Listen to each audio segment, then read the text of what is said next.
Hello everyone. Tonight, we're stepping into one of history's darkest comedies of errors: the centuries-long persecution of Native Americans, where treaties were written in ink but enforced in hunger and silence. From generals ordering the slaughter of millions of buffalo just to starve tribes into submission, to children having their hair cut off and their names stolen in schools designed to kill the Indian, save the man, to entire villages wiped out by germs that arrived years before Europeans themselves. These aren't side notes in history, they're the whole twisted plot. Take a moment to like the video and subscribe, but only if you genuinely enjoy sinking into these strange, unsettling corners of the past. I promise, no guilt trips in like the government paperwork we'll be discussing tonight. And I'd love to know where you're watching from, and what time it is for you right now. The comments always turn into a little map of night owls and insomniacs scattered across the world, and that makes this feel more like a circle than a channel. So, settle in, dim the lights, maybe let the kettle hum or the fan buzz quietly in the background. Wrap yourself in something warm, because tonight we're not just telling history, we're haunting it. Let me tell you about the person you could have been.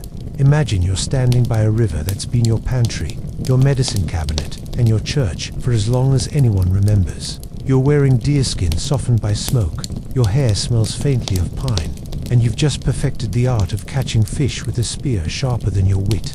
Life isn't perfect, mosquitoes think you're a buffet, winters are brutal, and your cousin still owes you venison, but at least you know who you are.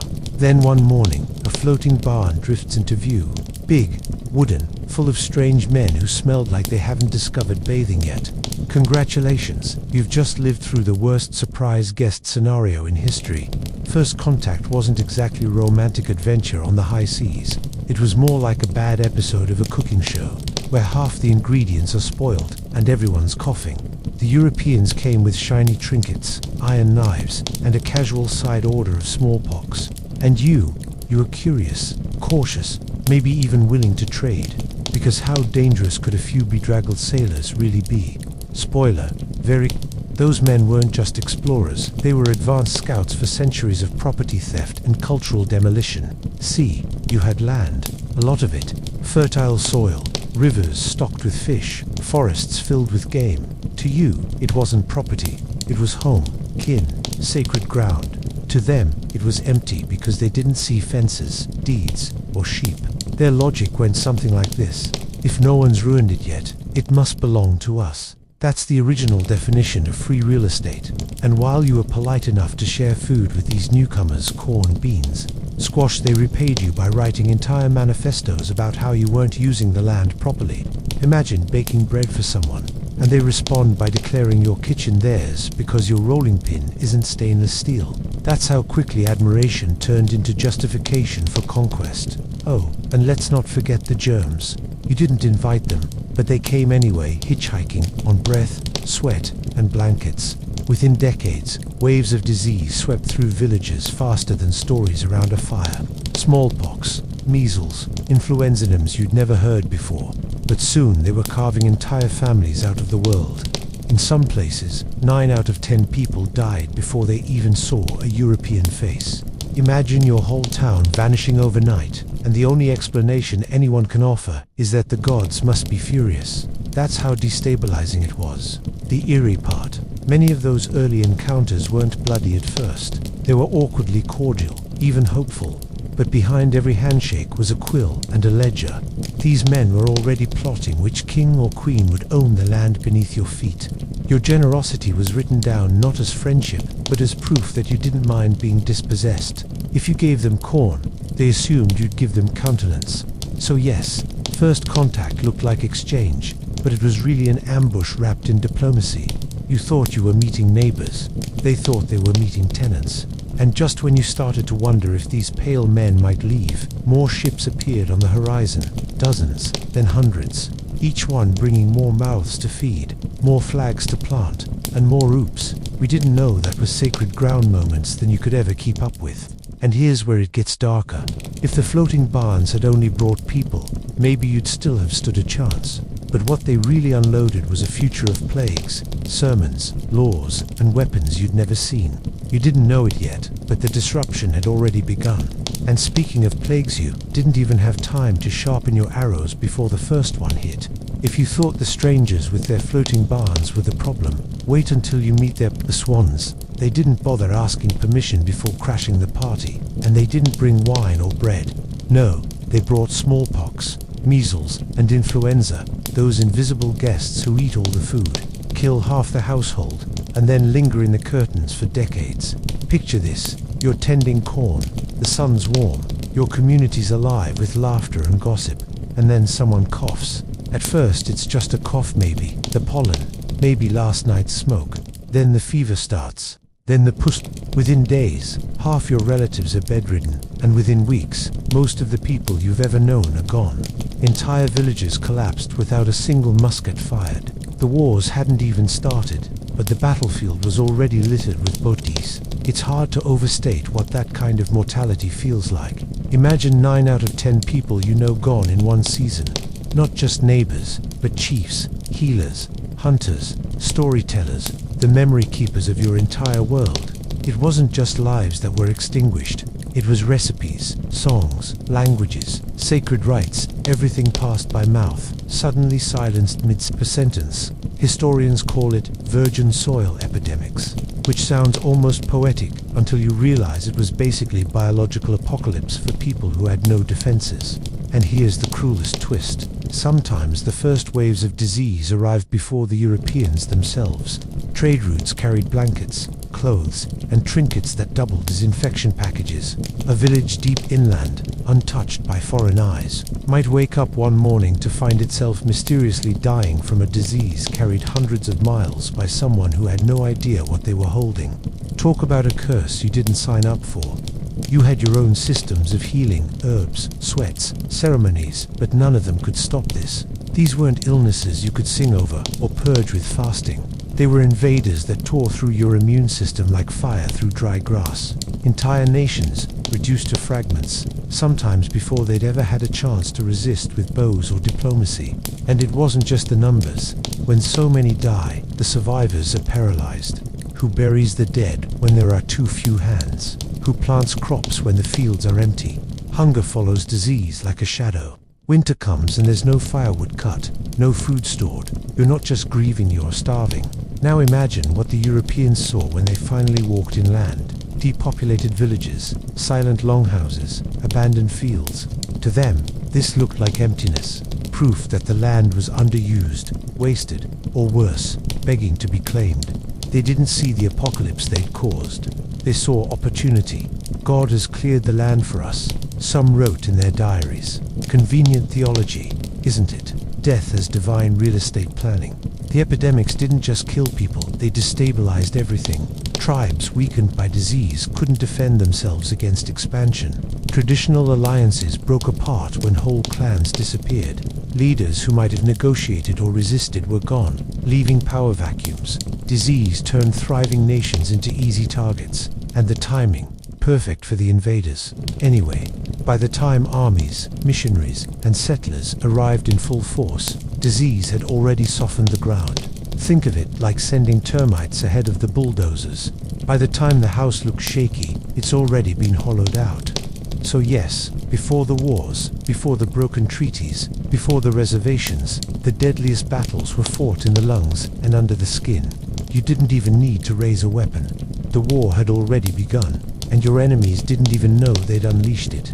And when the survivors staggered to their feet, still coughing, still grieving, still confused, that's when the paperwork began.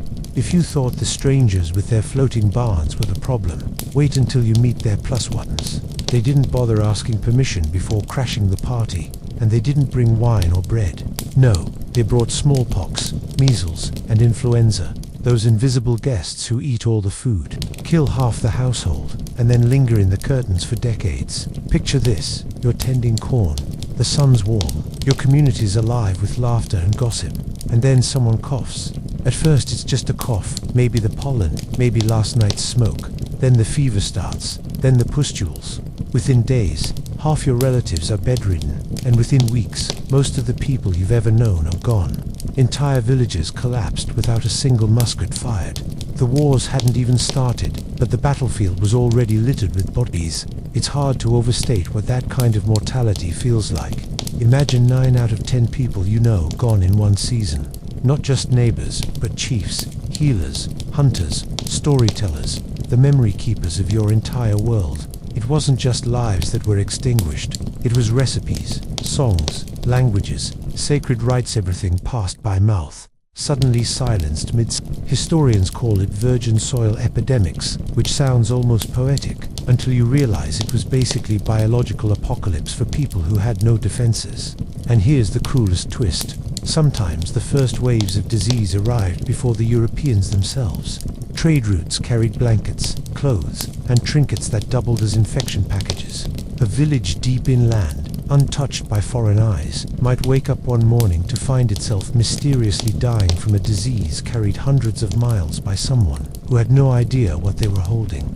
Talk about a curse you didn't sign up for. You had your own systems of healing, herbs, sweats, ceremonies, but none of them could stop this. These weren't illnesses you could sing over or purge with fasting. They were invaders that tore through your immune system like fire through dry grass. Entire nations reduced to fragments, sometimes before they'd ever had a chance to resist with bows or diplomacy. And it wasn't just the numbers. When so many die, the survivors are paralyzed. Who buries the dead when there are too few hands? Who plants crops when the fields are empty? Hunger follows disease like a shadow. Winter comes and there's no firewood cut, no food stored. You're not just grieving, you're starving. Now imagine what the Europeans saw when they finally walked inland. Depopulated villages, silent longhouses, abandoned fields. To them, this looked like emptiness, proof that the land was underused, wasted, or worse, begging to be claimed. They didn't see the apocalypse they'd caused. They saw opportunity. God has cleared the land for us, some wrote in their diaries. Convenient theology, isn't it? Death as divine real estate planning. The epidemics didn't just kill people, they destabilized everything. Tribes weakened by disease couldn't defend themselves against expansion. Traditional alliances broke apart when whole clans disappeared. Leaders who might have negotiated or resisted were gone, leaving power vacuums. Disease turned thriving nations into easy targets. And the timing, perfect for the invaders, anyway. By the time armies, missionaries, and settlers arrived in full force, disease had already softened the ground. Think of it like sending termites ahead of the bulldozers. By the time the house looks shaky, it's already been hollowed out. So yes, before the wars, before the broken treaties, before the reservations, the deadliest battles were fought in the lungs and under the skin. You didn't even need to raise a weapon. The war had already begun, and your enemies didn't even know they'd unleashed it. By now, you've survived the plagues, or maybe you're the child of survivors, growing up in a world that already feels hollow compared to your grandparents' stories. You've lost relatives, land is emptier, food is scarcer, and just when you think the worst is past, men in coats show up with parchment, quills, and faces so serious you'd think they were negotiating with the gods themselves. Welcome to the era of treaties, those polite little documents that manage to be more destructive than bullets. Picture the scene. You're sitting across from men who don't speak your language. They gesture, they smile, they hold out paper with squiggly marks that supposedly mean friendship. They hand you gifts, maybe rifles, beads, cloth, whiskey, and then ask you to sign away just a portion of your land. Except here's the trick. Your entire worldview doesn't even treat land as something you can sign away. To you, land isn't property, it's spirit, relative, living ground. But to them, it's acreage, commodity, grid lines on a surveyor's map. You're not even speaking the same moral language, and that's the point. The treaties were pitched as mutual agreements, but let's be honest, they were more like contracts signed at gunpoint, except the gun wasn't always visible. Sometimes it was starvation. Sometimes it was the implicit threat of military force. Sometimes it was disease that had already done the convincing. Either way, the result was the same. Your land shrank, their claims expanded. And here's the kicker. Even if you agreed out of desperation, out of a desire to protect your people, they rarely honored their end. More than 370 treaties were signed between the US government and native nations. Guess how many were fully upheld? Right, pretty much none. Terms were reinterpreted, deadlines ignored, clauses forgotten, promises of food, supplies, or protection turned into empty wagons and unanswered petitions. It was bureaucracy as slow-motion warfare. Imagine being told, yes, this will be yours forever. And then, a decade later, new officials show up saying, well, forever actually means until we discover gold under it. Your forever was there until further notice. One of the most absurd examples, in 1851, the Fort Laramie Treaty promised the Lakota control of the Black Hills, sacred ground. 10 years later, gold rush. The US tore up the treaty faster than you can say greed. Today, the Supreme Court itself admits the land was illegally taken. Do you think they gave it back? Of course not. They just offered money the Lakota refuse, because you don't sell your ancestors' bones. Treaties also turned communities against each other. Some leaders signed, thinking it would save their people. Others resisted, calling them sellouts. Generations later, the scars remain families split by choices made with a bayonet at their backs. And the US, they loved this division. Divide and conquer wasn't just a battlefield tactic, it was a treaty strategy. Now here's the cruel irony. Every treaty was signed with the ritual solemnity of law, but behind the scenes, settlers were already flooding the land being protected. By the time the ink dried, farms were sprouting where villages once stood. You thought you were negotiating. They thought they were rubber-stamping theft. So, treaties weren't really agreements. They were receipts for a crime that kept being committed in installments. And when you protested, they'd pull out the paper and say, "But you signed," as if signatures made under duress from a culture that didn't even believe in private land somehow meant justice. And just when you thought they'd finally finished carving you into smaller and smaller corners, they introduced the next stage. No more treaties, they decided. Why bother with paper when you can just move entire nations by law? So, the treaties didn't work out. Shocking, I know. But the men in charge had a solution. If paper promises weren't enough, why not just move you entirely? Pack up, walk west, and don't complain. The Indian Removal Act of 1830 made it official. Entire nations would be uprooted from their ancestral homelands and marched into unfamiliar territory, supposedly for their own safety. That's like being evicted from your home and told it's a gift because the new place has great potential. Imagine you're Cherokee, Creek, Choctaw, Chickasaw, or Seminole. Your people have lived in the southeast for centuries, buried ancestors under those trees, sung songs tied to those rivers. Then soldiers arrive and say, "Time to leave. You'll be happier somewhere else." Happier. You're walking hundreds of miles, often with nothing but what you can carry. Old people, children, the sick all herded like cattle along muddy roads. This wasn't migration. It was forced relocation under military guard. Families dragged from houses, crops abandoned, livestock seized by neighbors who suddenly discovered a fondness for free property. And the government called it removal, as if it were a simple chore, like taking out the trash. In reality, it was ethnic cleansing by footpath. The Cherokee called their journey Nunadol Suni, the trail where they cried. You know it as the Trail of Tears. Out of about 16,000, Cherokee forced west. Roughly 4,000 died along the way. Dysentery, starvation, cold, exhaustion, you name it. Entire wagons became rolling coffins. Mothers buried infants in shallow roadside graves. Elders collapsed in snow, left behind because the soldiers wouldn't stop. And it wasn't just the Cherokee. The Choctaw were the first to be removed. In 1831, a US Army officer called it a trail of death and suffering. The Seminole fought back, launching a bloody war in the Florida swamps rather than march quietly to exile. The Creek and Chickasaw endured their own deadly marches. Every nation lost lives, land, and a piece of their soul. The destinations, reservations in what was called Indian Territory, mostly present-day Oklahoma. The land promised to be theirs forever. Remember that word, it comes back to haunt you. When you arrive, the soil is poor, the climate harsher, and resources scarce. Forever quickly looks like a bad joke.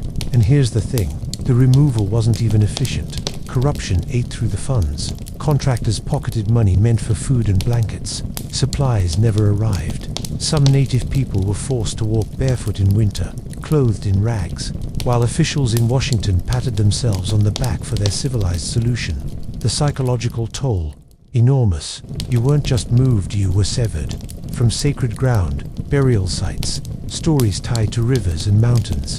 Identity itself is fractured when you're torn from the place that defines you. It's not relocation, it's cultural amputation. And yet, Despite the suffering, there was resilience. Songs carried forward, stories retold, ceremonies adapted to new lands. But make no mistake, the removals were meant to break you, to scatter you, to make you small enough to manage. And when forever shrank again because settlers always wanted more, you'd be told to move once more. The Trail of Tears wasn't just a march, it was the blueprint for what came next: containment. So, you've marched, you've buried relatives by the roadside, and you've arrived in this so-called Indian territory. Congratulations, you've been upgraded to the reservation system. Think of it as the government's version of a reality show, except the challenge is to survive on land no one else wanted, with rules no one asked for, while being constantly monitored. Spoiler, you don't win any prizes.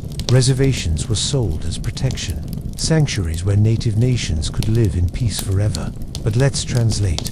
Forever meant until settlers want it. The land assigned was almost always the scrap's-arid soil. Poor hunting grounds, places so unforgiving even cattle looked depressed. The idea wasn't to preserve you, it was to confine you. Containment disguised as kindness. Imagine your life before. You roamed river valleys, hunted bison, planted corn in fertile fields, traveled to trade or visit kin. Now you're boxed in by invisible lines on a map drawn in Washington. Leave without permission, and you're trespassing in what used to be your own homeland. Freedom of movement gone.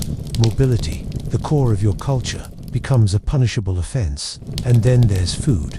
Traditional sources vanish once you're confined. No more seasonal hunts, no more gathering across territories. Instead, you're handed government rations: flour, lard, sugar. Sounds generous until you realize shipments are irregular, often spoiled, sometimes stolen outright by corrupt Indian agents. Hunger becomes a permanent guest. Malnutrition, too. Traditional diets replaced by fry bread and desperation. But the real brilliance, if you can call it, that was how the reservation system turned dependency into a weapon. When you control someone's food, you control their resistance. Speak out, and rations mysteriously don't arrive. Push back, and your people starve. It's domination through hunger, bureaucracy as warfare. And then came the agents. Every reservation had one, a government-appointed overseer who was equal parts accountant, policeman, and petty tyrant. They kept records, enforced rules, and often lined their pockets with the money meant for you. Some tried to help, but many treated native people like unruly children, convinced their job was to civilize you into obedience. Imagine your life reduced to waiting in line for a man with a ledger to decide if you deserve flour this week. The irony, even within these cages, settlers still weren't satisfied. The land reserved for tribes was constantly whittled down. A reservation was never a guarantee, it was a holding pattern. Every time gold, oil, or fertile soil was discovered, Congress suddenly remembered another agreement needed to be rewritten. By 1887, the Dawes Act split communal land into private parcels, declaring any surplus available for sale to settlers. Surprise! 2/3 of native land disappeared this way, and the cultural cost, immeasurable. Sacred sites, hunting traditions, seasonal ceremonies, all impossible within a box drawn by someone else. Reservations became spaces where culture was not only hard to practice, but actively suppressed. Missionaries swarmed, schools opened, and your children were taken to learn how not to be you. Still, resilience glowed faintly in the cracks. Songs whispered in kitchens, languages spoken in defiance, ceremonies held at night, out of sight. Life on reservations was meant to shrink you down, but even in containment, people adapted, carried forward, found ways to resist by remembering. The reservation system wasn't a mistake, it was design, a way to control, starve, and erase while pretending to protect. And once they had you confined, they aimed for the next step, changing not just where you lived, but who you were. So, you're boxed into a reservation, surviving on rations and bureaucracy. The government looks around and says, well, we've taken the land. What's left? Answer, you. If they couldn't eliminate you physically, they'd try to erase you culturally. Assimilation was the new battlefield, and the prize was your identity. The flagship program, boarding schools. Carlisle Indian Industrial School in Pennsylvania became the model in 1879. Its motto was charming in its bluntness: kill the Indian, save the man. Translation: strip away everything that made you you, and replace it with a haircut, a Bible, and English grammar lessons.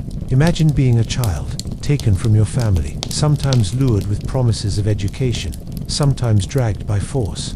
Your hair is cut short, the way prisoners are processed. Your clothes are burned. Your name is replaced with an English one you can barely pronounce. Suddenly you're John, or Mary, or Joseph, as if syllables from your language were dangerous contraband. And the rules: no native languages, no ceremonies, no singing traditional songs. Get caught whispering to a classmate in your tongue, and you're punished. Soap in your mouth, beatings, confinement. Cultural expression became a crime inside those walls. Think about that. Laughter in your mother's language, now considered evidence of savagery. The curriculum was carefully designed. Boys learned manual labor, carpentry, farming, so they could become low-wage workers in a world that despised them. Girls were trained in domestic service, laundry, sewing, cleaning, preparing them for servitude in white households. Education was less about knowledge and more about producing obedient, useful subjects. And while all this was happening, they called it charity. Reformers posed for photographs, proudly showcasing children in neat uniforms, their traditional identities scrubbed away like dirt. They sent those photos east, raising money on the spectacle of cultural genocide dressed up as progress. The trauma didn't end when the school bell rang. Children were often kept for years, forbidden from seeing family. Some never returned, dying of disease in overcrowded dormitories. Their graves still dot the grounds of these schools, rows of tiny headstones for children who never got to grow up in their own culture.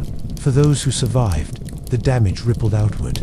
You return home unable to speak fluently with your elders. The songs you once knew feel distant. Shame creeps in where pride used to be. Family is fractured, language is fractured, entire nations fractured. That was the point. A slow-motion dismantling of identity, one child at a time. And boarding schools were only part of the assault.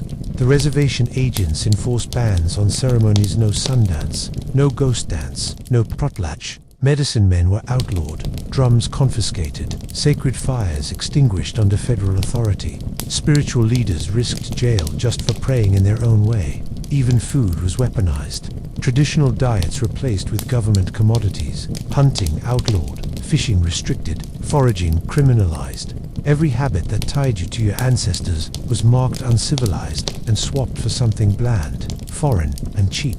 This wasn't accidental. It was a campaign to manufacture forgetting, to make you believe that the way you'd lived for centuries was backward, shameful, disposable. And the saddest part, it nearly worked. Many children grew up convinced that to survive, they had to erase their own families from themselves. Assimilation wasn't about education, it was about disappearance, quiet, polite disappearance, dressed up in chalkboards and hymns. And yet, as always, the cracks showed. Languages whispered at night, ceremonies carried on in secret, stories remembered even when punished. The system tried to kill the Indian, but the Indian refused to die. Still, the scars remained, and the government wasn't done. If assimilation didn't break you, outright bans would. By now, you've been shoved onto reservations, your children hauled off to boarding schools, and still the government looks at you and thinks, not obedient enough. So they roll out the next stage, outright criminalization of your culture, your dances, your prayers, your songs, all declared illegal. Imagine waking up one morning and discovering that the very act of being yourself has been reclassified as a federal offense. The laws were precise and merciless. The Code of Indian Offenses, passed in 1883, made traditional ceremonies punishable by jail, fines, or ration cuts. That meant no Sundance, no ghost dance, no potlatch. Medicine men, those who healed with plants, prayer, and ritual, were suddenly branded as frauds and criminals. The government even encouraged communities to report their own spiritual leaders, snitching as cultural policy. Take the Sundance, for example, a plains ceremony of renewal, prayer, and sacrifice. To U.S. officials, it looked barbaric. To native people, it was survival. But in the late 19th century, participating could get you locked up. Same with the potlatch on the northwest coast, a ritual of gift-giving, wealth, redistribution, and community bonding. To outsiders, it was wasteful. To insiders, it was the heart of social life, outlawed. Entire economies dismantled under the banner of civilization. And then there was the ghost dance, the movement that terrified the government most. Born out of desperation in the late 1880s, It promised that if native people danced, their lands would be restored, the buffalo would return, and the invaders would disappear. For a people starved and confined, it was hope in motion. For federal agents, it was rebellion disguised as religion. They banned it, labeled it a threat, and eventually slaughtered hundreds at Wounded Knee in 1890 because some starving people dared to pray with their feet. Think about the absurdity. A nation that enshrined freedom of religion in its constitution was busy outlawing other people's religions. One hand raised to heaven in church was holy. The same hand raised to the sky in a native ceremony was criminal. Freedom, apparently, came with fine print. The enforcement was cruel in its pettiness. Agents cut rations for families caught dancing. Children were punished for speaking their language in public. Sacred objects, pipes, drums, bundles confiscated and sometimes destroyed. Imagine if someone stormed into your church, seized the chalice, smashed the altar, and arrested the priest for good measure. That was daily life, and it wasn't just spiritual. Legal bans struck at identity itself. Hairstyles, clothing, rituals policed and ridiculed. The government wanted you in suits and ties, not feathers and beads.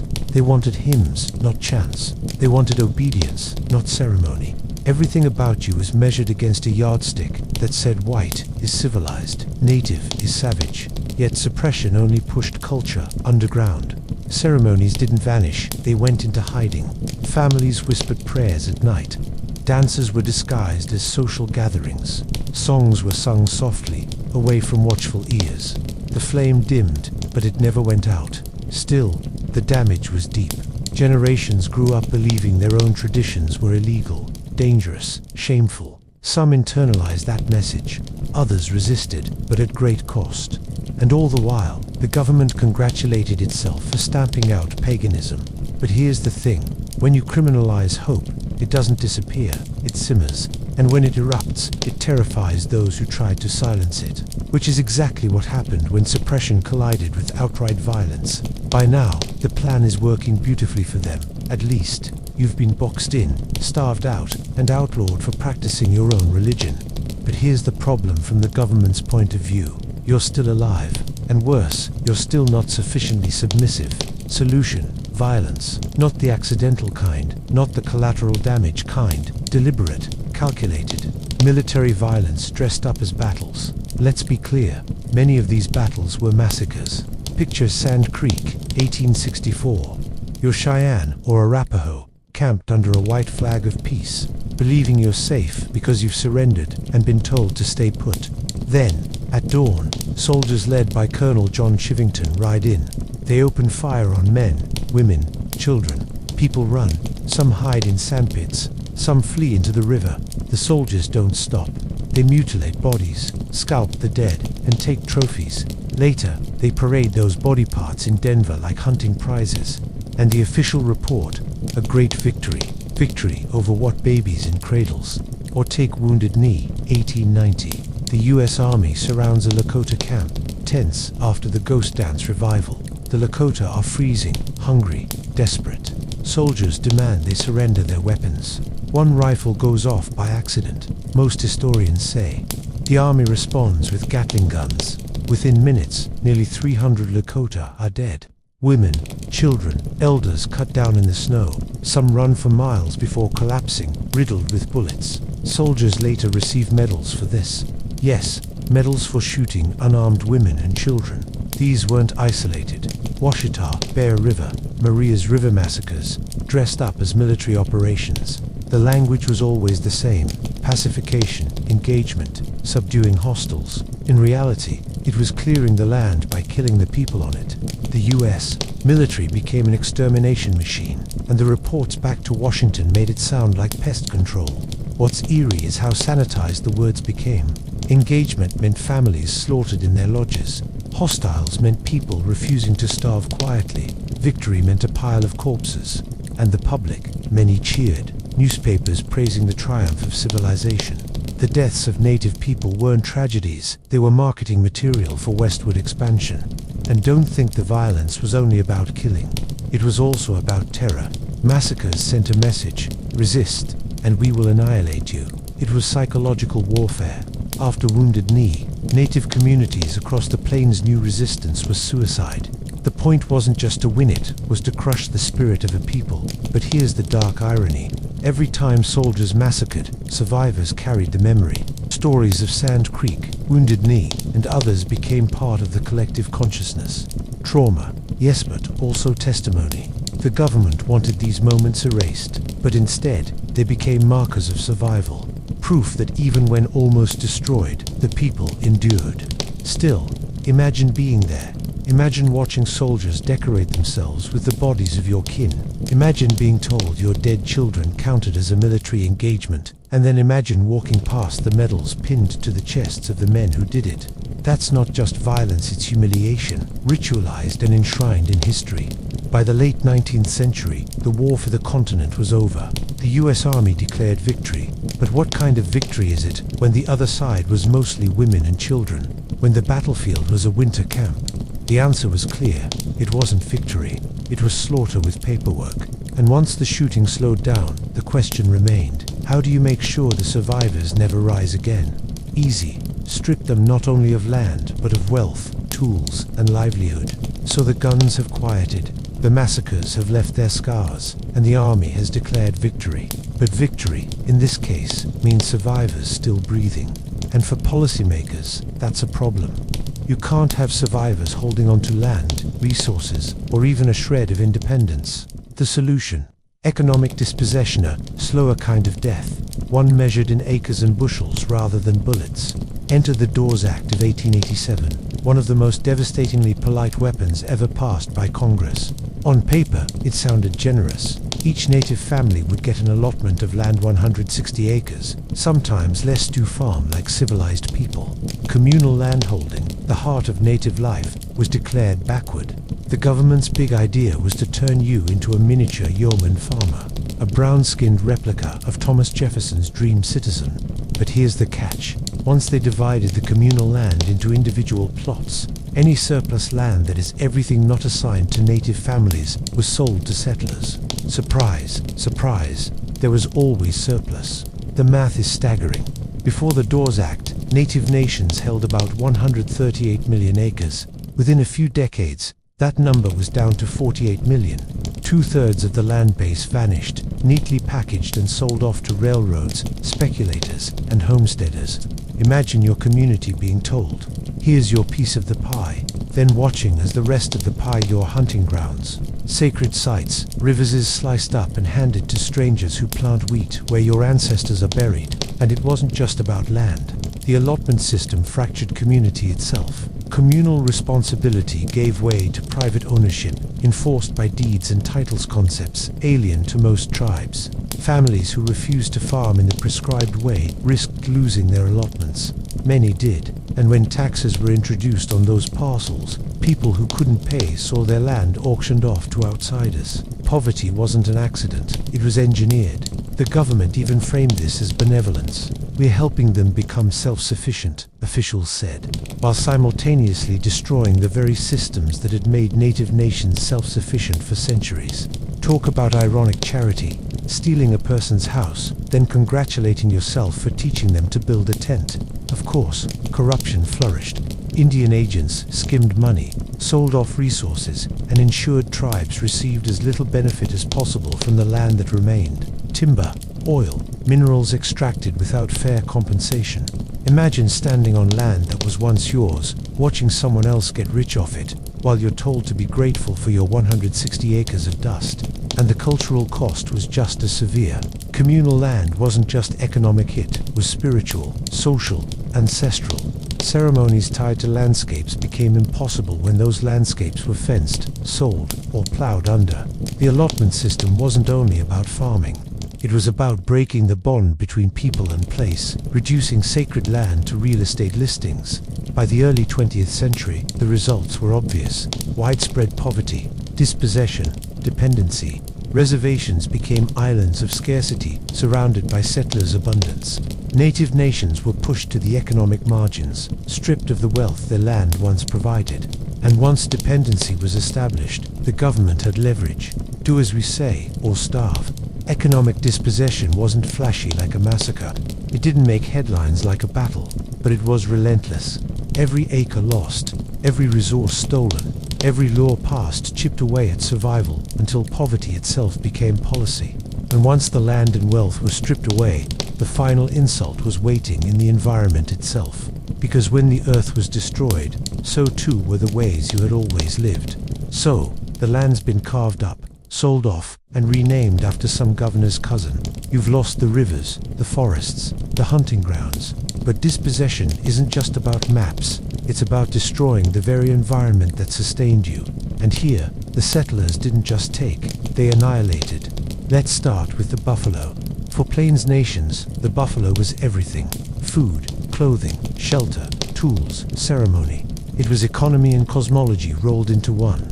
Millions of them roamed the grasslands, so abundant the earth itself seemed to breathe with their hooves. Then came the railroads, the rifles, and the orders. By the late 19th century, the US Army openly encouraged buffalo slaughter, not just for sport but as strategy. Starve the tribes, end the resistance. General Philip Sheridan supposedly quipped, "Kill every buffalo you can. Every buffalo dead is an Indian gone." It wasn't a hunt, it was ecological warfare. Within a few decades, herds numbering in the tens of millions were reduced to a few hundred. The prairies fell silent, and so did the lifeways built on them. And it wasn't just buffalo. Beavers, once central to ecosystems and trade, were trapped nearly to extinction. Forests were clear-cut, rivers dammed, wetlands drained. Each improvement cut deeper into the systems native nations depended on. Fishing peoples found salmon runs blocked by dams. Foragers discovered medicine plants ripped up by plows. Hunters found game gone, scared off by the constant noise of expansion.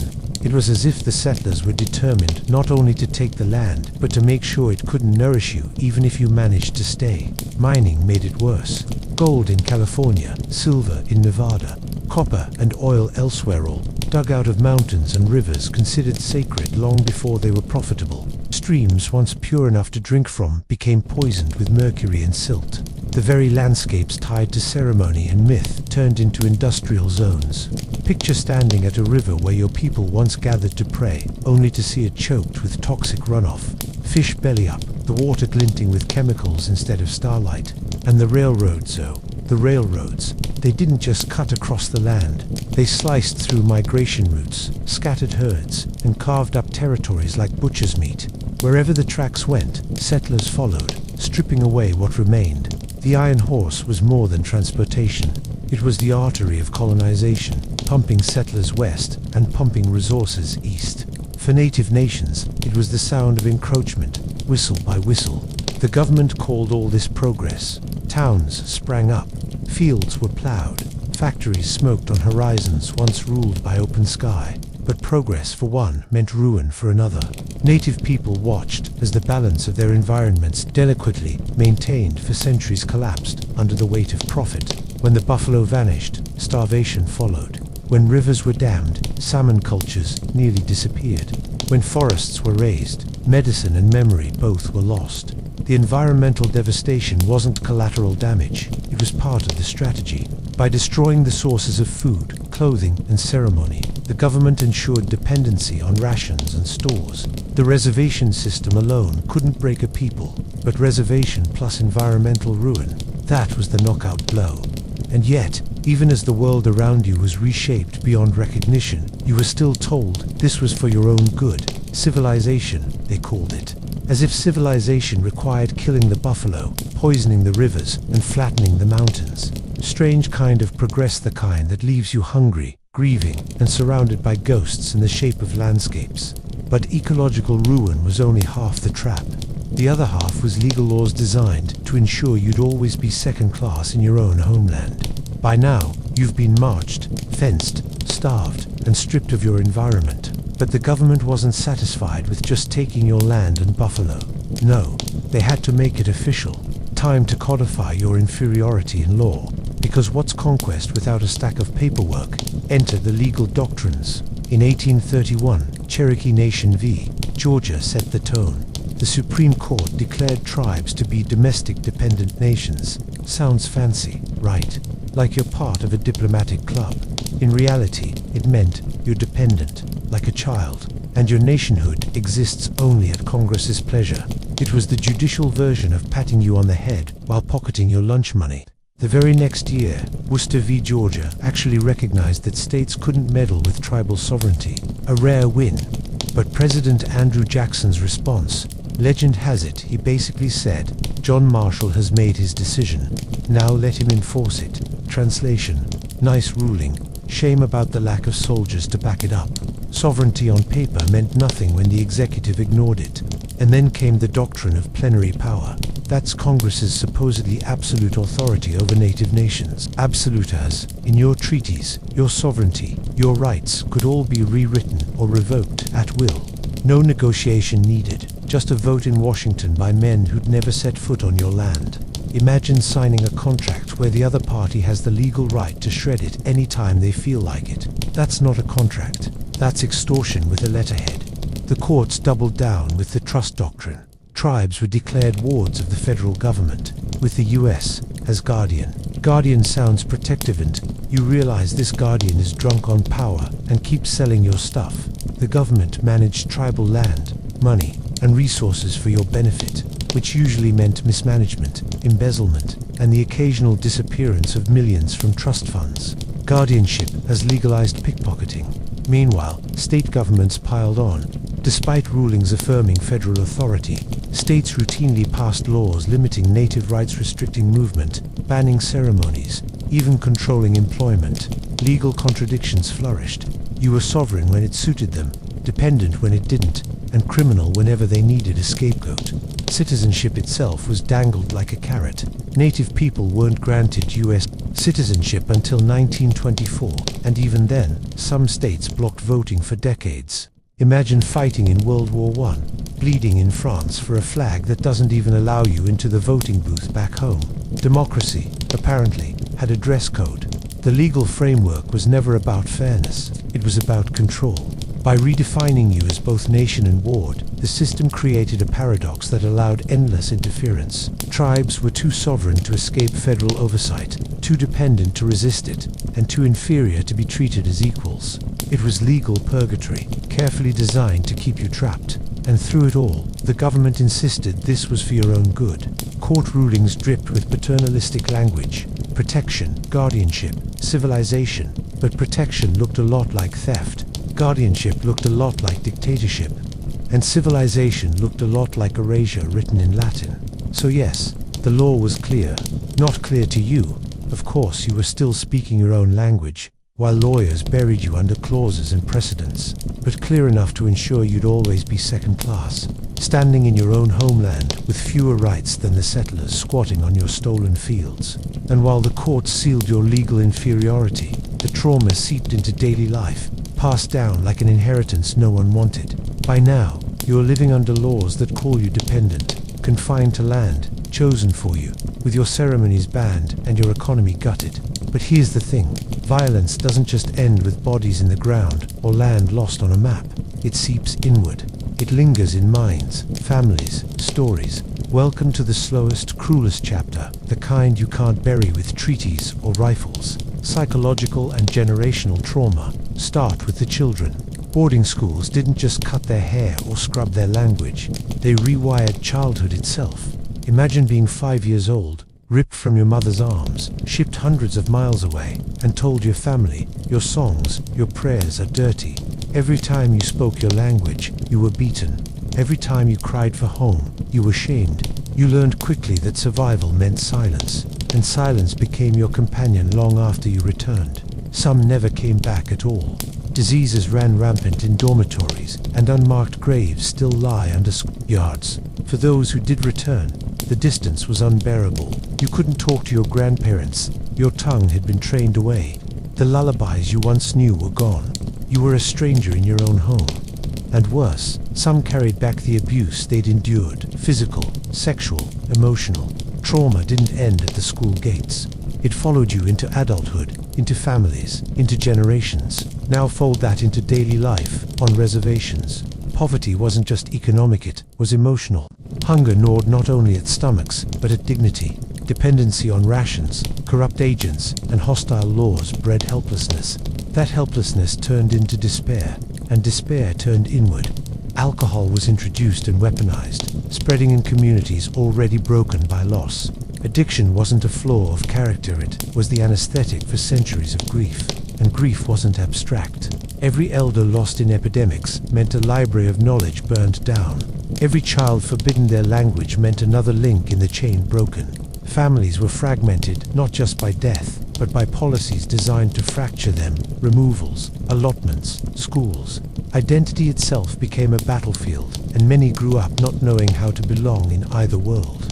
Too Indian for white society, too assimilated for their own. Imagine living in exile without ever leaving your own homeland. The irony. US officials called all this progress. Reformers claimed they were saving native people from extinction by reshaping them into something else. But the reshaping was itself a form of extinction erasing, not bodies, but culture, memory, self-worth. And while the physical massacres filled newspapers, the invisible massacres played out quietly in homes and hearts. Generational trauma is sneaky. It doesn't always scream. Sometimes it whispers. A grandmother, unable to show affection because it was beaten out of her at school. A father, drinking not out of joy, but to numb memories he can't name. A child growing up sensing shame in her heritage without knowing where it came from. These aren't accidents, they're the echoes of policies designed to dismantle entire nations from the inside out. And yet, despite all this, survival continued. Languages whispered in secret resurfaced. Ceremonies banned for decades were revived. Families rebuilt themselves, even under the weight of inherited wounds. But healing isn't quick when the injury is designed to last centuries. So, the trauma was never just personal. It was political, structured, intentional. And for Native women, the weight was even heavier, because on top of everything else, they carried the unique violence of being both indigenous and female. If the boarding schools shattered children and the laws crippled nations, gendered violence was the knife slipped in between the ribs, quiet, intimate, and devastating. For Native women, colonization wasn't just about losing land or language. It was about their bodies being turned into battlefields. From the very beginning of conquest, Native women were targeted. Soldiers, traders, settlers, many treated them as spoils of war, symbols to be conquered as much as the land itself. During removals, on marches like the Trail of Tears, women were assaulted along the way, their vulnerability magnified by hunger, exhaustion, and military oversight that pretended not to notice. Violence wasn't incidental, it was systemic, woven into the machinery of domination. The ideology was clear. If you break the women, you break the community. Women were often the carriers of tradition, keepers of language, midwives, healers, matriarchs in matrilineal societies. Colonizers knew this, consciously or not. Targeting them wasn't random cruelty, it was cultural sabotage, and the assaults didn't end with soldiers. Boarding schools, those so-called institutions of civilization, became sites of sexual abuse for Native girls. Stripped of their families, policed into silence, many endured horrors they carried silently for life. Generations later, their children and grandchildren would still feel the aftershocks, trauma passed down like an heirloom nobody wanted. Then came the legal void. Crimes against Native women often went unpunished, ignored by courts that saw them as less than human. In many cases, settlers could assault or even kill with impunity, knowing no jury would convict them for violence against an indigenous woman. It was lawlessness dressed up in the language of law, where justice was as scarce as the buffalo. And if that sounds like distant history, here's the chilling part. It never really ended. Today, Native women in the US and Canada face some of the highest rates of violence, sexual assault, and disappearance in the world. The missing and murdered Indigenous women (MMIW) crisis is the modern echo of centuries-old patterns. Pipelines and man camps near reservations. They bring jobs for outsiders and spikes in assaults for Native women.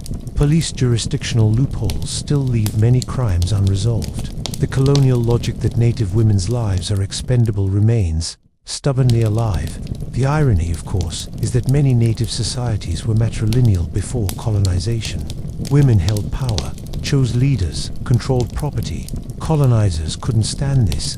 They imposed European patriarchal norms, stripping women of political authority and reducing them to stereotypes. The squaw, the princess, the drudge.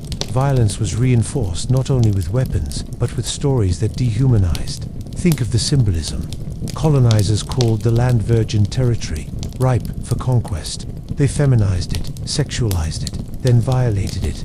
The treatment of women and land mirrored each other, both seen as resources to be taken, dominated, consumed. To control one was to control the other. But even under this brutalization, native women resisted. They hid ceremonies, preserved languages, raised children with pride when shame was the intended inheritance. They carried communities through starvation, through forced marches, through policies designed to erase them. Their survival is the most defiant act of all. Still, the scars remain. Every unprosecuted assault, every lost sister, every silenced voice is part of the long echo of persecution. Colonization wasn't just written on maps, it was written on bodies, especially the bodies of women. And when those bodies resisted through ceremony, through dance, through prayer, the government saw rebellion where there was only survival. Which brings us to the next cruel twist. Resistance itself was treated as a crime. You can only push people so far before they push back. And native nations did push back, sometimes with rifles, sometimes with dances, sometimes with words. Resistance wasn't optional. It was survival. But here's the catch. Every act of resistance was branded rebellion. Every prayer called sedition. Every defense of land reframed as savagery. Repression wasn't a glitch in the system. It was the system. Take the Seminole in Florida. When the U.S.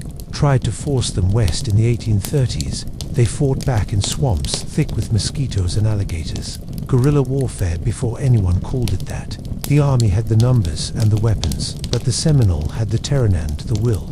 The US spent millions, lost thousands of soldiers, and still never fully won. To this day, the Seminole are known as the unconquered, which, if you think about it, is a polite way of admitting the empire got a very expensive headache. Then there were the Apache Wars in the Southwest. Leaders like Cochise and Geronimo became legends, not because they wanted fame, but because they refused to vanish quietly. They raided, resisted, evaded, outwitted soldiers who had maps and supply chains but no idea how to fight in deserts where the land itself was an ally. The US military finally caught Geronimo in 1886, but only after decades of humiliation. Still, the newspapers called him a criminal, not a freedom fighter. Perspective, it seems, depends on which side of the rifle you're on. And resistance wasn't only military. The Nez Perce, led by Chief Joseph, tried to flee to Canada in 1877 rather than be herded onto a reservation. For months, they outmaneuvered the US Army across 1,000 miles. Families, elders, children all on horseback, carrying what they could, chased relentlessly. They almost made it. Just 40 miles from the border, surrounded and exhausted, Joseph surrendered with his famous words, "I will fight no more forever." The speech became poetry in U.S. history books, but the context was erased. It was the voice of a man watching his people collapse under the weight of pursuit. Spiritual resistance terrified the government even more. The ghost dance spread like wildfire across the plains in the late 1880s. It wasn't a call to arms, it was a call to hope. A dance that promised the world restored. The buffalo returned. The dead ancestors walking again. For people starving on reservations, it was oxygen. But officials saw it as an uprising in disguise. And when the Lakota danced, soldiers answered with bullets at Wounded Knee. That's how afraid the government was of hope in motion. Every form of resistance, military, spiritual, cultural, was met with disproportionate repression. Leaders were jailed, executed, or paraded as trophies. Movements were infiltrated, undermined, outlawed. Even words became dangerous. Questioning federal agents could mean ration cuts. Holding ceremonies in secret could mean prison. Imagine living in a world where simply remembering who you are is classified as a threat. And the irony, the government wrote its own story as one of pacification. They didn't see repression, they saw law and order. Settlers cheered when hostiles were subdued, never noticing that the so-called hostiles were just people defending their homes, children, and sacred ways. But repression doesn't erase memory. It buries it, forces it underground, plants it in stories told quietly at night, and those stories survive. Still, the cost of resistance was enormous. For every defiant stand, there were massacres, imprisonments, betrayals. And when the smoke cleared, survivors had to rebuild lives, not only under repression, but under the constant reminder that they had lost. And losing, in this system, meant more than surrender. It meant erasure, political, cultural, even historical. Because the final weapon wasn't the rifle, it was forgetting. So, You've survived the marches, the massacres, the bans, the schools, the courts, and the hunger. Somehow, you're still here. And yet, the final trick of persecution wasn't just to kill or starve or confine. It was to erase, to overwrite your existence with someone else's story, until even your memory became suspect. Start with the treaties, hundreds signed, most broken, and then conveniently forgotten by the very government that filed them away in archives. How do you erase a promise? Easy. Bury it under paperwork. To the victors, history books became a broom, sweeping away inconvenient facts. Then came the mascots, the stereotypes, the Hollywood scripts. You were recast as noble savage, bloodthirsty warrior, or mystical sidekick, never fully human, never complex, never real. Your actual histories, your actual nations, were boiled down to feathers and face paint. Imagine surviving centuries of calculated oppression only to be remembered as a sports team logo. That's erasure dressed up as entertainment. And it wasn't just cultural. Place names shifted to mountains, rivers, valleys, once named in your languages, were renamed after generals, politicians, or European saints. Sacred peaks became Mount this and Lake that, as if the land itself could be repurposed linguistically. To walk through your own homeland was to walk through a dictionary of someone else's triumph. Language, the heartbeat of identity, was especially targeted. Boarding schools punished it, laws discouraged it, and generations grew up ashamed to speak it. Today, entire languages teeter on the brink of extinction. Some have only a handful of fluent speakers left. That isn't natural loss, it's cultural arson. And then there's the museum problem. Objects sacred to your people, pipes, bundles, clothing, even bodies were dug up, boxed, catalogued, and displayed under fluorescent lights.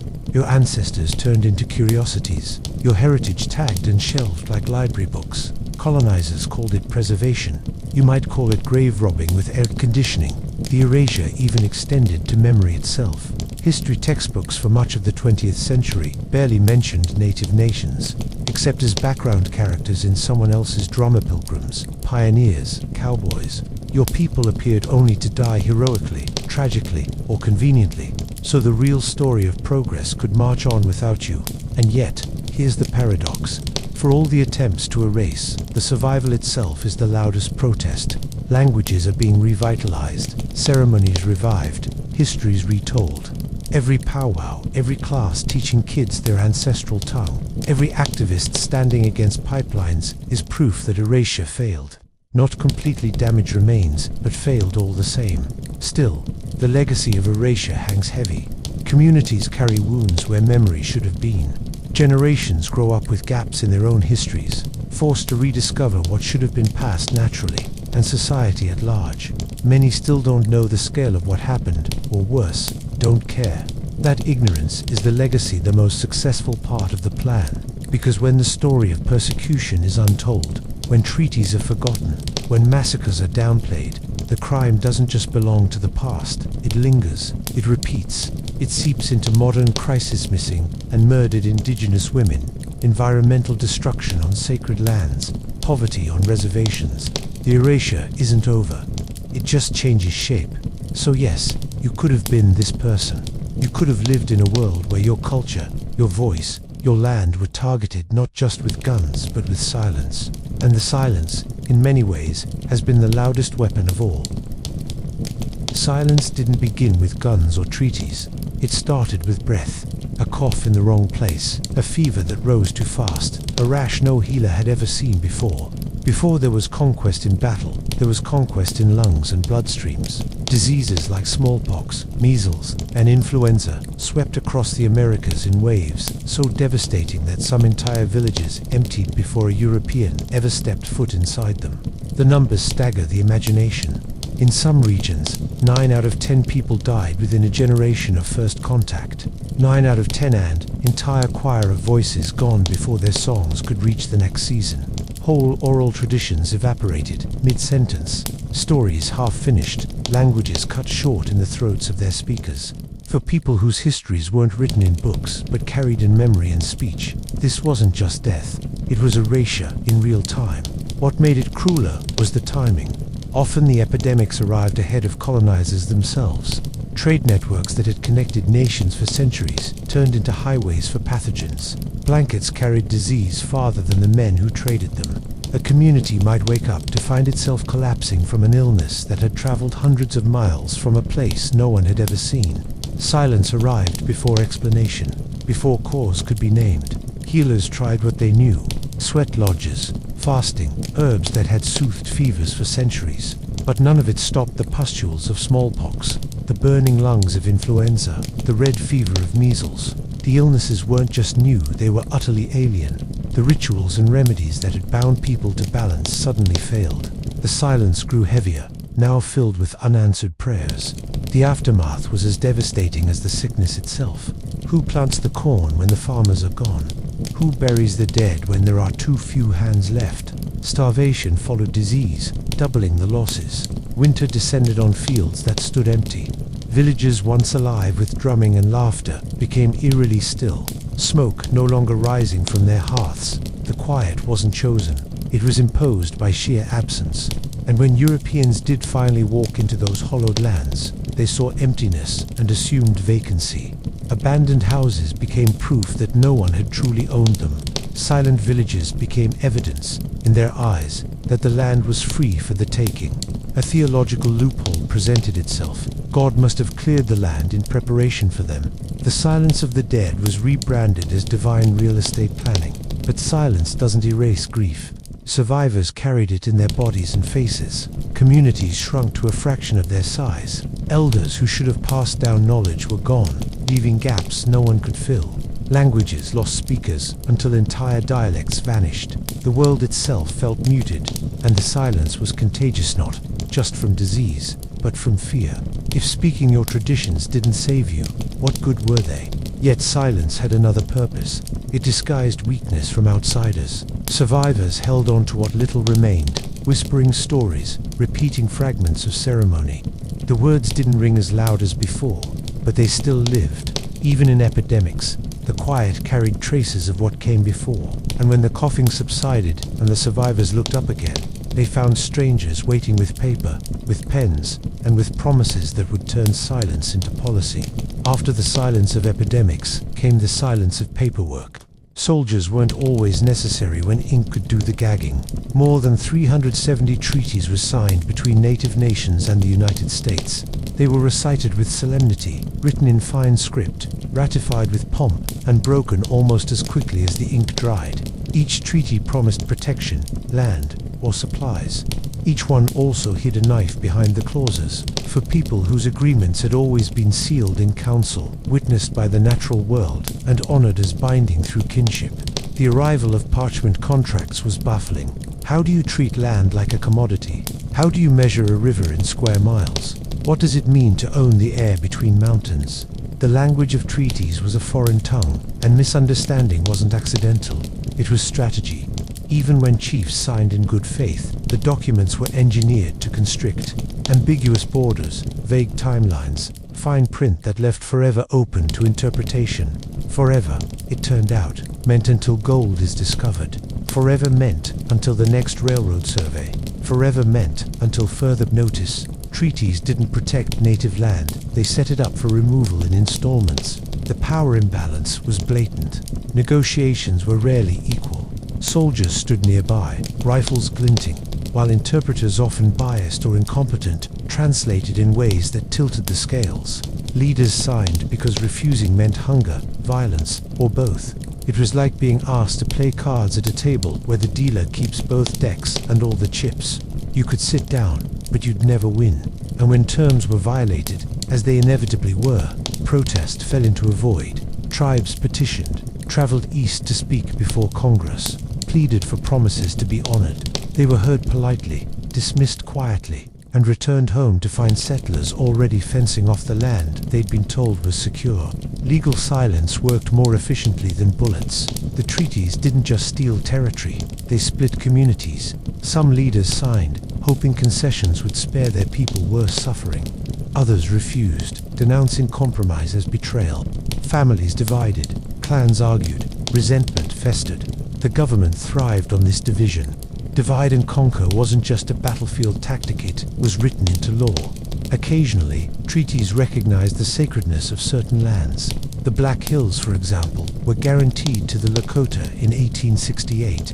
Sacred ground, promised in perpetuity. Less than a decade later, gold was discovered there, and the promise was dissolved overnight. The Black Hills were seized, miners poured in, and the treaty was quietly filed under obsolete.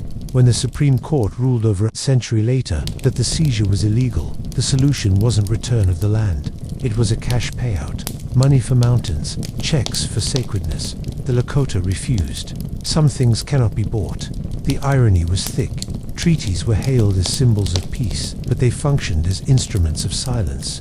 A chief's mark on a page became a muzzle, binding not the colonizers but the colonized. And while the government praised itself for honoring democracy, it was simultaneously erasing sovereignty with every signature. By the mid-19th century, the pattern was clear. Treaties weren't meant to protect native nations. They were meant to pacify them long enough to prepare for the next dispossession. Silence was no longer the accidental result of epidemic. It was now manufactured through bureaucracy. And once the ink had stolen the land, soldiers were sent to steal the people from it. The treaties had done their work. Land was ceded, promises hollowed out, and still the pressure mounted. Settlers kept pouring in, demanding more. The government's solution was simple: move entire nations, not just a few families here and there, whole peoples uprooted from their ancestral homes. It was given a polite name, the Indian Removal Act of 1830. Polite words often hide brutal realities. Take the Cherokee, Choctaw, Creek, Chickasaw, and Seminole. Their villages dotted the fertile lands of the southeast, soil rich for crops, rivers alive with fish, forests thick with game. The same land settlers had been eyeing with hungry calculations. Suddenly, Washington decided these people didn't belong there anymore.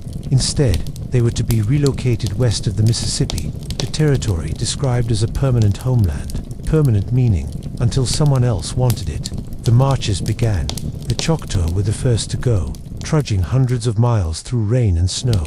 A U.S. officer watching called it a trail of death and suffering. The phrase stuck. For the Cherokee, it became Nunadol Suni, the trail where they cried. Thousands died along the way from disease, starvation, and exposure. Mothers buried infants in shallow roadside graves. Elders collapsed in the mud, too weak to continue, and were left behind. Silence clung to these trails, not because people had nothing to say, but because grief swallows words. Soldiers marched them forward at bayonet point, while opportunists rushed in behind to claim the vacated farms, orchards, and cabins. Imagine planting an orchard, watching it bear fruit for decades, only to be told by armed men that you must abandon it forever. Settlers were eating peaches before the families who planted them had finished burying their dead along the road. The Seminole refused to walk quietly.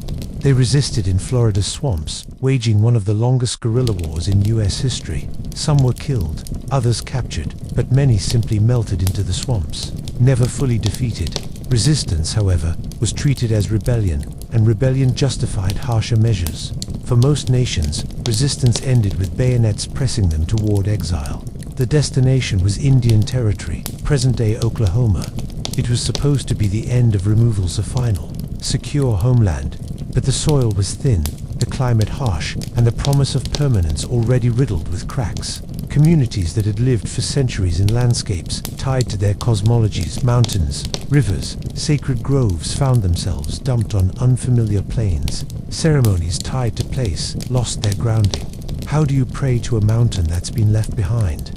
And yet, the marches weren't just about geography. They were about silencing continuity. Songs carried in one environment didn't sound the same in another. Graves left behind meant ancestors could no longer be visited.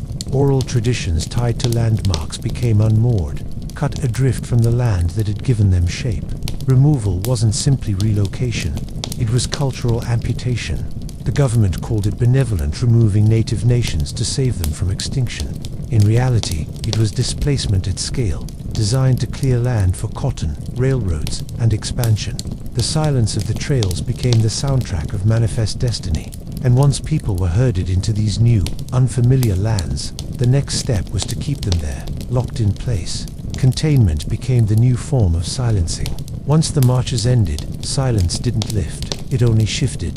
The new homes were called reservations, but the word was misleading. It suggested safety, refuge, something preserved.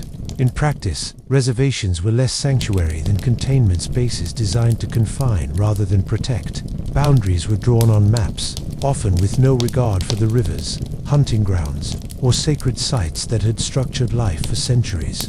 Families who once roamed with the seasons were suddenly told to stay put inside invisible cages. To step beyond those lines without permission risked punishment. The vast expanse of ancestral territory was shrunk into fragments. Often the least fertile, least desirable plots settlers hadn't already claimed. What remained was land that could barely sustain life. The silence here was enforced not just by fences but by dependence. Rations became the leash. Flour, sugar, coffee, and salt pork arrived irregularly, often spoiled or insufficient. Agents distributed them with the power of gatekeepers. Speak too loudly against policy, and your community might find the next delivery cut short. Hunger became a political tool, ensuring obedience. Daily life was supervised. Indian agents watched over councils, ceremonies, even family disputes. They filed reports to Washington, transforming everyday existence into paperwork. Privacy evaporated. Spies within the community informed on those who resisted, while missionaries pressed for conversions. Life on reservations was structured less by tradition than by surveillance. The social fabric unraveled. Old ways of governance, rooted in clan systems or councils, were undermined as agents imposed their own hierarchies. Leaders chosen by custom were sidelined in favor of those willing to cooperate. Authority was redefined, reshaped into something palatable to the government. A system once rooted in consensus became a shadow play of imposed chiefs and fragile alliances. And the land itself, what little was left, wasn't secure. Treaties that promised these territories forever were broken almost as quickly as earlier ones. Whenever settlers wanted access to minerals, timber, or grazing land, forever was redrawn. Reservations shrank with every new discovery, every surveyor's map. People who had already been confined found the walls closing in tighter. For many, this was the cruelest silence, to be forced still on land that could not sustain them. Hunters forbidden to leave, farmers trapped with poor soil, healers cut off from sacred plants. Voices that once echoed across wide landscapes, now muffled inside boundaries that made survival itself precarious. Missionaries framed it as progress, teaching agriculture, Christianity, civilized habits, but to those confined, it was more like incarceration with sermons. Freedom reduced to a few acres, culture reduced to what could be whispered when the agent wasn't listening. And while the agents wrote reports about improvement, the people inside lived the reality of poverty, disease, and despair. Mortality rates soared. Children grew up hungry. Communities that had thrived for centuries in balance with their environments were stripped of self-sufficiency and forced into dependency. The silence of the reservations wasn't accidental. It was engineered. By limiting space, by controlling food, by monitoring voices, the system ensured that resistance was muted before it could grow. But even silence can be broken. And when it was, the government's next move was to target the heart of speech itself, language. When confinement on reservations didn't erase culture quickly enough, officials turned to the children. If adults clung stubbornly to their languages, ceremonies, and stories, perhaps the next generation could be remade. The result was the boarding school system, places where language itself was treated like contraband. The model was set in the late 19th century by institutions like the Carlisle Indian Industrial School in Pennsylvania. Its founder, Richard Henry Pratt, summed up the mission with chilling efficiency: kill the Indian, save the man. The idea was simple: strip away everything native in a child and replace it with the manners, speech, and habits of white society. Civilization through subtraction. Arrival was the first shock. Children were taken from their families, sometimes persuaded, often coerced, sometimes outright kidnapped. At the gates, hair was cut short, clothing burned or confiscated, and new names imposed. Sacred braids, tribal garments, even personal names, all symbols of identity, were discarded like rubbish. Uniforms replaced individuality. English replaced every other language. Speaking a native language wasn't just discouraged, it was punished. Children caught whispering in their mother tongue were beaten, humiliated, forced to scrub floors, or locked away. Imagine being 6 years old and discovering that the only words you know how to use are suddenly crimes. Silence became the safer choice. Better to say nothing at all than risk the strap or the rod. Education itself wasn't designed to empower. Boys learned trades: blacksmithing, carpentry, shoemaking.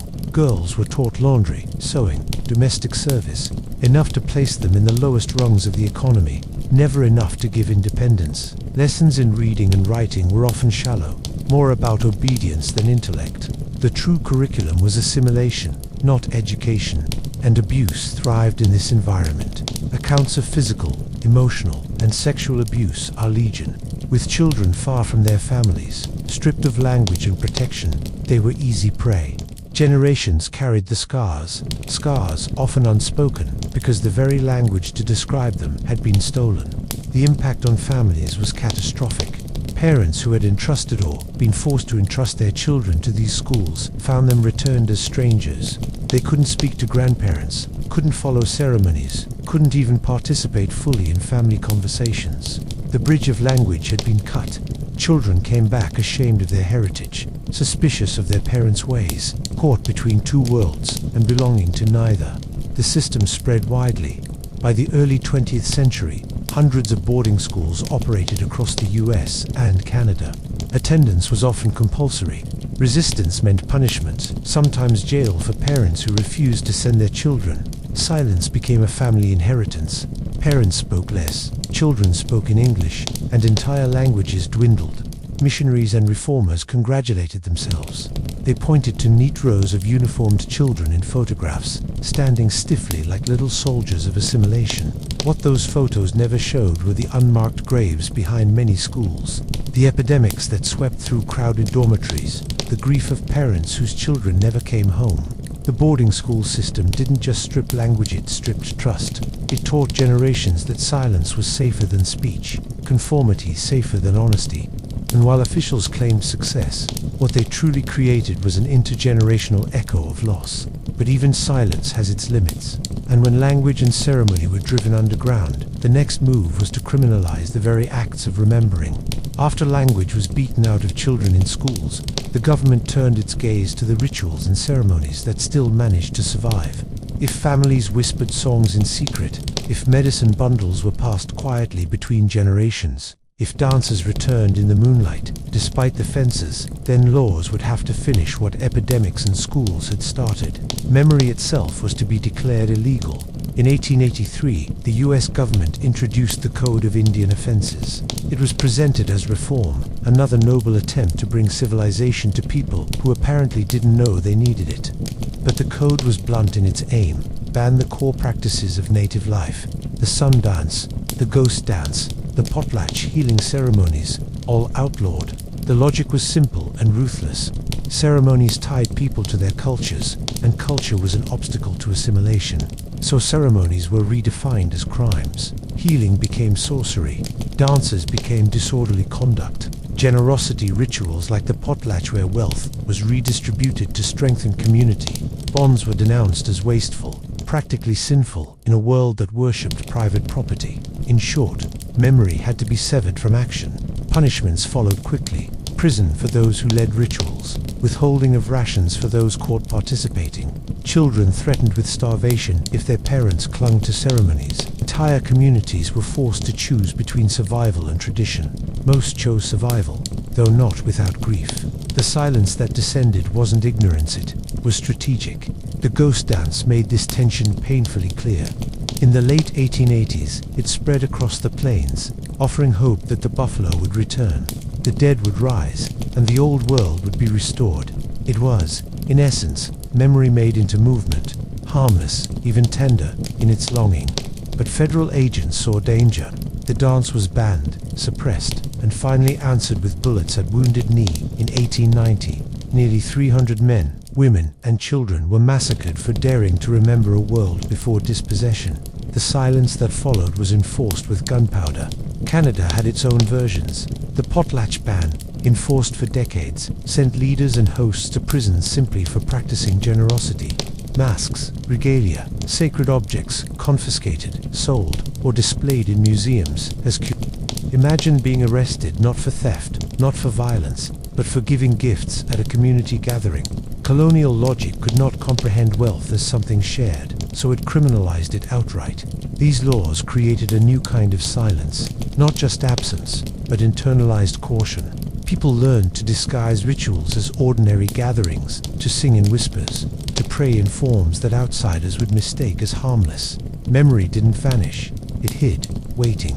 The irony is that the harsher the bans became, the more resilient the memories grew. But the cost was heavy. Generations raised in fear of their own traditions, communities forced to police themselves to avoid punishment. Officials called it progress, missionaries called it salvation. But what it really was legal warfare against memory. It wasn't enough to take the land, the buffalo, the children. They had to take the right to remember. And when laws turned ceremonies into crimes, silence became a survival strategy. That silence deepened even further when violence was used as a lesson, reminding survivors what could happen if they resisted too openly. Silence enforced by law could still be broken. A prayer whispered, a song carried on the wind, a dance revived in the dark. But nothing silences quite like violence performed in public, calculated to terrify. Massacres became punctuation marks in the story of colonization, brutal reminders of what would happen if a community resisted, or sometimes simply if it existed in the wrong place at the wrong time. Take Sand Creek, Colorado, 1864. A Cheyenne and Arapaho village, led by Black Kettle, had camped under the illusion of peace. They had even flown an American flag over their lodge to show loyalty. At dawn, US soldiers rode in and opened fire. Men were cut down, women mutilated, children slaughtered. Bodies were desecrated, trophies taken. The violence wasn't about strategy, it was theater. Survivors fled, and the story of Sand Creek spread faster than bullets ever could. The message was unmistakable. Even peace could not save you. Or Wounded Knee, South Dakota, 1890. A bitter December morning. Lakota families encircled by the 7th Cavalry. They had already surrendered their weapons when a shot rang out. Nobody knows from wherein soldiers unleashed their Hotchkiss guns. In minutes, the snow was red, the air filled with screams. 250, maybe 300 men, women, and children dead. Frozen bodies later photographed like gruesome trophies, an image meant to etch fear into memory. These massacres weren't isolated eruptions of chaos. They were deliberate lessons. They taught survivors that gathering in numbers, whether to resist or to bracket invite annihilation. Silence wasn't just encouraged, it became essential. To speak too loudly, to gather too visibly, was to risk the rifle. And fear seeped deeper than the battlefield. Survivors carried it into their children's upbringing. Elders told stories in hushed voices, lowering their tones as if the soldiers were still outside. Trauma imprinted itself on memory. Children learned quickly. Some things cannot be spoken, at least not where anyone might hear. Silence became protection, even within families. Governments praised these massacres as victories, framing them as necessary steps in pacification. Monuments were raised, medals awarded. The violence was sanitized into heroism, while survivors were left to whisper their grief in shadows. The official narrative grew louder, while the voices of the massacred were buried beneath it. But massacres also had the perverse effect of hardening resilience. For some, silence wasn't just fear, it was defiance. Memory was hidden, not erased. The songs still existed, the prayers still lingered, but they were carried secretly, waiting for safer times. Violence could enforce quiet, but it couldn't kill the will to remember. Yet the message of fear was clear enough. Speak openly, gather boldly, and you might not live to see another sunrise. Silence spread like smoke after the gunfire. And for Native women, that silence took on another, even heavier weight, because their bodies themselves became targets of a different kind of violence. Colonization didn't only strip land or outlaw ceremonies carved into the most intimate parts of life. For Native women, silence was forced not just by guns or laws, but by the persistent weapon of gendered violence. Bodies became contested ground, targeted to destabilize entire communities. From the earliest days of conquest, rape and assault followed military campaigns. Soldiers, settlers, and traders treated Native women as spoils, their violence excused or ignored. Marches like the Trail of Tears were not only trails of death, but trails of violation, where hunger and exhaustion made women vulnerable. And guards looked the other way worse, joined in. Violence against women wasn't a side effect, it was a tactic, shatter the women, and the community fractures with them. In many native nations, women had held power before colonization, choosing leaders, controlling property, carrying lineages. This authority was incomprehensible to colonizers, shaped by patriarchal systems. Stripping women of power was as deliberate as stripping men of land. Violence ensured that matrilineal structures weakened, leaving families more vulnerable to the imposed hierarchies of colonial governance. The boarding school era added another layer. Girls were not just punished for speaking their language, they were vulnerable to abuse from teachers, missionaries, and staff. Many carried that trauma back to their communities, often in silence. Speaking of it risked shame, disbelief, or further punishment. Silence became both shield and prison. Worse still was the impunity. Crimes committed against native women were rarely prosecuted. Settlers could assault with near certainty they would never see a courtroom, let alone a conviction. In legal terms, native women were treated as outside the protections supposedly guaranteed to all. Silence wasn't just cultural, it was judicial. Reporting often led nowhere, except to more stigma. That legacy has never really ended. Today, native women in the United States and Canada experience violent sexual assault, domestic abuse, disappearance at rates far higher than the national average.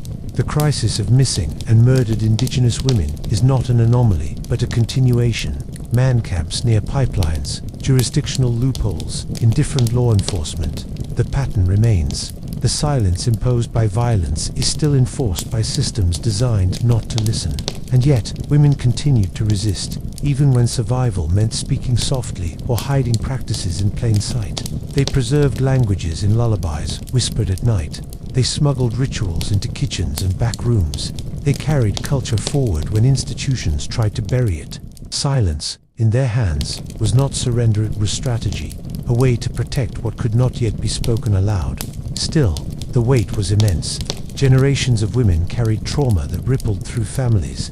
Some transmitted it unknowingly. Others deliberately kept their silence, hoping to shield their children. The result was Gap's grandchildren, growing up with unspoken grief lodged between them and their elders. Gendered violence deepened the silence begun by epidemics, treaties, and massacres.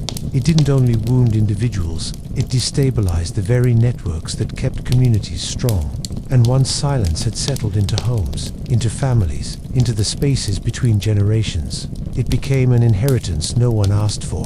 The silence carried forward, reshaped into generational trauma, an echo of loss that refused to fade. Silence didn't vanish when the gunfire stopped or the laws loosened.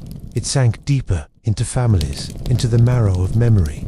Trauma became an inheritance, passed along like an heirloom nobody wanted but everyone carried. Generational silence took root, not as a choice, but as survival. Children raised by parents who had survived removals, massacres, and boarding schools often grew up in homes where grief was present but unnamed.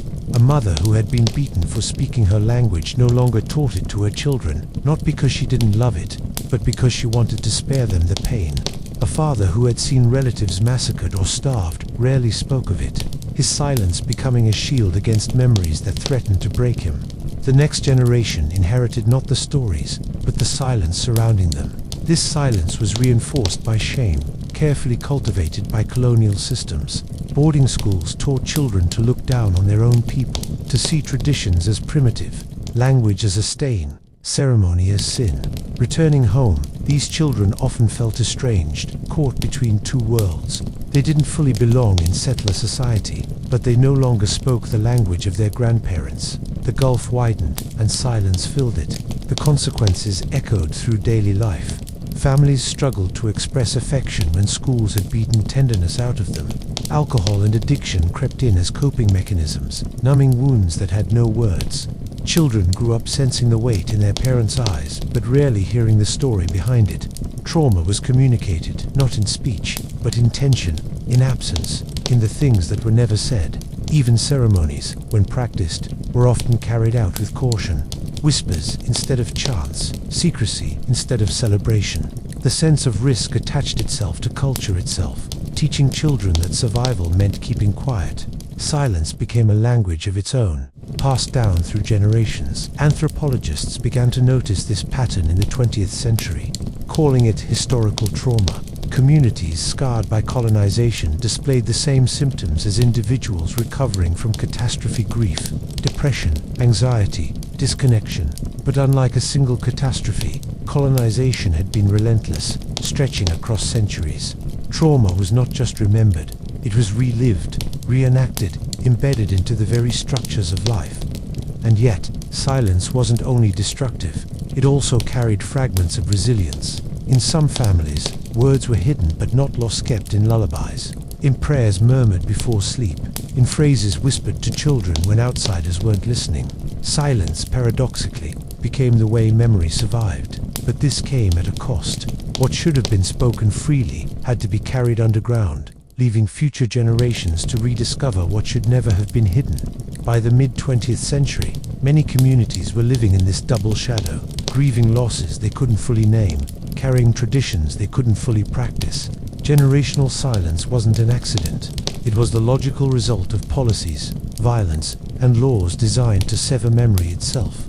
And yet, even silence can be broken. In the late 20th century, movements of cultural revival began to crack it open.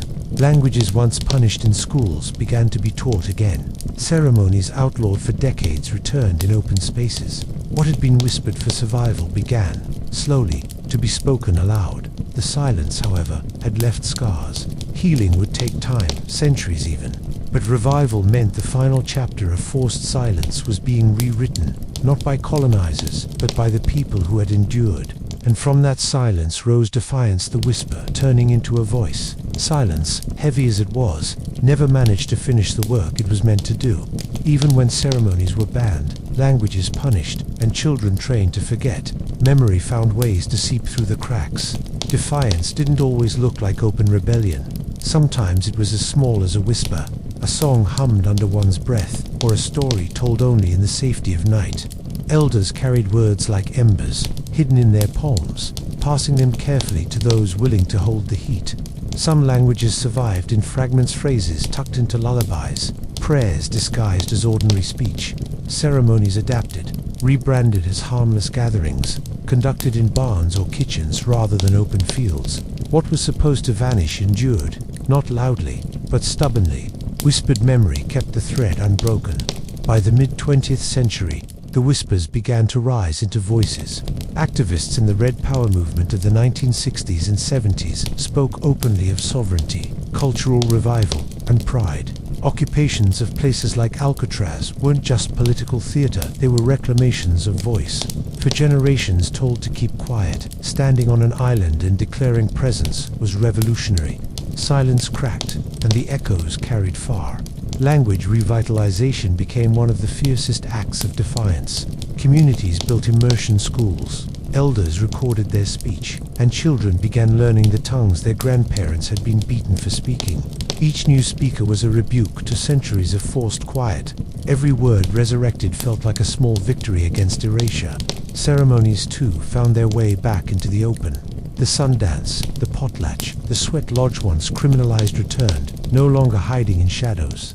Some were performed as acts of cultural sovereignty in direct defiance of laws still on the books. Participation itself became resistance, a statement that tradition could outlast prohibition. And yet, revival wasn't simple.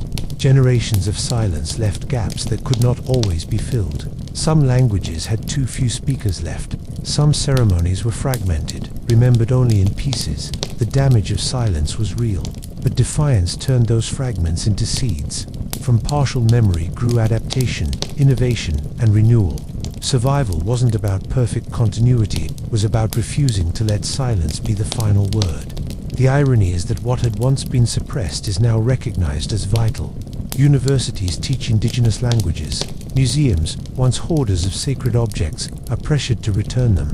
Governments that once criminalized ceremonies now issue apologies, awkward, belated, insufficient, but acknowledgements nonetheless. Whispered defiance has forced recognition. Even if justice remains incomplete, the legacy of forced silence still lingers.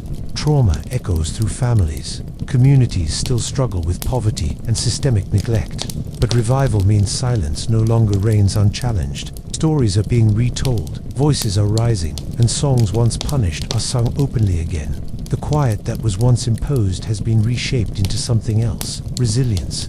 What was whispered in defiance has become spoken in pride. And in that transformation lies the final truth. Silence may have been the colonizer's tool, but breaking it became the people's weapon.